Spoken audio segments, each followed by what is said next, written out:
bekçisiyiz, yarınlarıyız.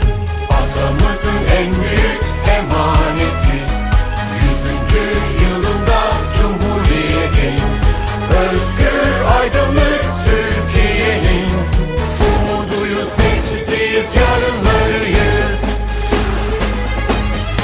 Emanetin eminelerde bizde ata, daha nice yüzlerce yıl izindeyiz biz. Cumhuriyeti sonsuzluğa taşıyacak Başkumandan Atatürk'ün gençleriyiz biz. Emanetin eminelerde bizde ata, daha nice yüzlerce yıl izindeyiz biz.